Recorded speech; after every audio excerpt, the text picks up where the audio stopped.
लीजिए, आपके नाम के आगे डॉक्टर लग जाता है। यहाँ तक कि लोग, मैंने देखा है कि पोस्ट ग्रेजुएट करके भी लोग बैठे रहते हैं, वो भी नहीं कोशिश करते कि चलो मैं पीएचडी कर लूं। अब वो जॉब की तैयारी कर रहे हैं, और ये भी तो एक जॉब है, इसमें भी तो 45,000 रुपए आपको पर मंथ मिल रहा है, 40,000 45,000। तो आप पीएचडी कर लें, और पीएचडी आजकल इंटरव्यू, अभी तो खैर एग्जाम बेस्ड हो गया है, पहले इंटरव्यू बेस्ड था। तो उसमें क्या था कि आप अगर किसी को जानते हैं, दिल्ली यूनिवर्सिटी में प्रोफेसर को जानते हैं, हेड ऑफ डिपार्टमेंट को जानते हैं, तो आपका आसानी से पीएचडी में भी सिलेक्शन हो सकता है। तो उसमें क्या है कि मैं दिल्ली यूनिवर्सिटी से एफिलिएटेड हूँ, मेरा जो कॉलेज आता है वो दिल्ली यूनिवर्सिटी में आता है, और मेरे से काफी लोग जो प्रोफेसर हैं वो जुड़े हुए हैं, हेड ऑफ डिपार्टमेंट जुड़े हुए हैं, और वो कहते हैं कि आपका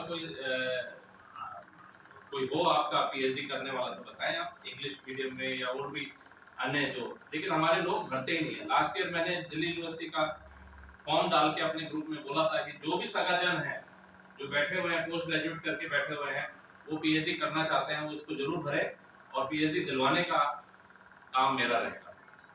लेकिन उसमें किसी ने भी नहीं भर के दिया।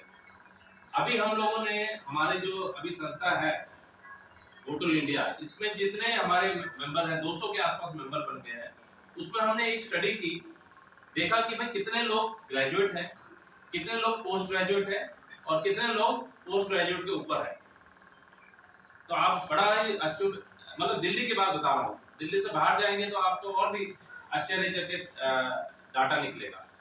तो हमने देखा कि सिर्फ 30% लोग ग्रेजुएट हैं, ओनली 30% जो लोग हैं ग्रेजुएट हैं, और 20% लोग हैं जो पोस्ट ग्रेजुएट हैं। दिल्ली में पोस्ट ग्रेजुएट सिर्फ 20% है हमारे समाज में, और पोस्ट ग्रेजुएट के ऊपर तो बहुत ही, मतलब लेस देन 5%, 2-4% ही है जो पोस्ट ग्रेजुएट के ऊपर गए हैं, और सबसे मैक्सिमम जो लोग हैं वो 12वीं तक ही है या 10वीं तक है।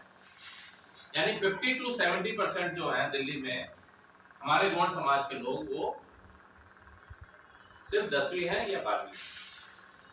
तो ये तो हमारे जो हमारे मेंबर्स बने हैं 200 लोग के आसपास, उनकी स्टडी के बाद तो इस तरह से देखिए हम लोग क्या कर रहे हैं कि आप जहां पे भी हैं, आपने जॉब आपने ले ली है, तो आपकी जॉब तो रहेगी, आप आगे इससे आगे पढ़ना चाहते हैं तो आप उसको पढ़िए, आपकी जॉब तो कहीं नहीं जाएगी, आप अपनी पढ़ाई में वृद्धि कर रहे हैं। आजकल सबसे बड़ा हमारे लिए वरदान है, वो है IGNOU, Indira Gandhi national open university. इससे आप कोई भी कोर्स घर बैठे आप कर सकते हैं। हमारे कई लोग हैं जो जॉब में रहते रहते पढ़ाई करना, वोटल में जुड़ने के बाद उन्होंने बोला नहीं, जब हमने एक मुहिम चालू की है तो हमें आगे भी पढ़ना है। मैं हर महीने 2 या 3 किताबें मैं खरीदता हूँ अमेज़न से। अभी जस्ट छत्तीसगढ़ जाने से पहले मैंने ऑर्डर किया था, छत्तीसगढ़ आने के बाद अभी 3 किताबें मेरी अभी आई हैं। हर महीने 2 या 3 किताबें मैं हर महीने लेता हूँ, उसको पढ़ता हूँ। तो जितना ज्यादा आप पढ़ेंगे उतना ज्यादा आपका अलग अलग चीजों के बारे में पता चलेगा।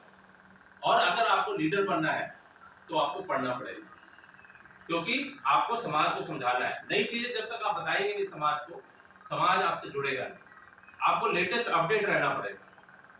तो समाज का काम क्या है कि आपको ऐसी संस्था देखना है जो समाज के लिए वाकई में काम करे। हम लोग यहाँ आए अपने पैसे से आए, हम लोग एक पैसा, 1 रुपया भी चाय पे या ऐसे किसी चीज के लिए नहीं खर्च करते। आपका जो पैसा आता है हम कभी भी कैश में नहीं देते, डिजिटल मोड में हमारा ट्रांजैक्शन होता है, यूपीआई है हमारा, क्रेडिट कार्ड, डेबिट कार्ड, जो भी नेट बैंकिंग फैसिलिटी है वो सारा हम लोग यूज करते हैं, उससे ले सकते हैं हम लोग। फोन बैंकिंग है हमारे पास, उससे लेते हैं हम लोग। और जितना भी पैसा बैंक में जाता है वो सिर्फ और एजुकेशन के लिए यूज होता है। हम लोग आने जाने के लिए, जैसे हम लोग अभी स्टेट गए थे, अभी मार्च खत्म होने जा रहा है, हम लोग 2 स्टेट जा चुके हैं, कलकत्ता जा चुके हैं और छत्तीसगढ़ में जा चुके हैं। कलकत्ता में हमने अपना वो संगठन बनाया है, छत्तीसगढ़ में संगठन बनाने जा रहे हैं हम लोग, तो वहाँ से भी मेंबर जुड़ रहे हैं, कलकत्ता से भी जुड़ रहे हैं। तो हम लोग 6 स्टेट्स, हम लोग 6 स्टेट्स में अपनी जो पहुंच है हमारी, 6 स्टेट्स में हम लोगों ने अपनी वोटल इंडिया की पहुंच कर ली है। सबसे पहले हमने बिहार में बोला था, और 3 बच्चों को हमने दृष्टि आईएएस कोचिंग में एडमिशन करा दिया। एक बच्चे का 2 लाख रुपया खर्चा होता है, आप सोचिए कि हम लोग 2 लाख रुपया दे के एक बच्चे को, जो कि हमारा अपना बच्चा नहीं है लेकिन समाज का बच्चा है, गरीब बच्चा है लेकिन पढ़ने में तेज है। पहली बच्ची जो आपको लेफ्ट साइड में एक फोटो दिख रहा है ऊपर वाला में, ये मनीषा है। बीच में जो बच्ची है ये 2 साल पुरानी फोटो है, 2022 का। मई 2022 में मनीषा को हमने दृष्टि, ये इसके 94% आए थे नंबर, 12वीं में इसके 94% आए हैं और इसने जवाहर नवोदय स्कूल से पढ़ाई की है। आप सोचिए जवाहर नवोदय स्कूल से कौन पढ़ता है? जो गरीब बच्चे होते हैं, जो सरकारी स्कूलों में होते हैं। और छठी में एक एग्जाम होता है, आपको मालूम होगा जो शिक्षक है वो, फिर जो छठी में जो एग्जाम पार जो वो आते हैं, सबसे उत्तीर्ण करते हैं,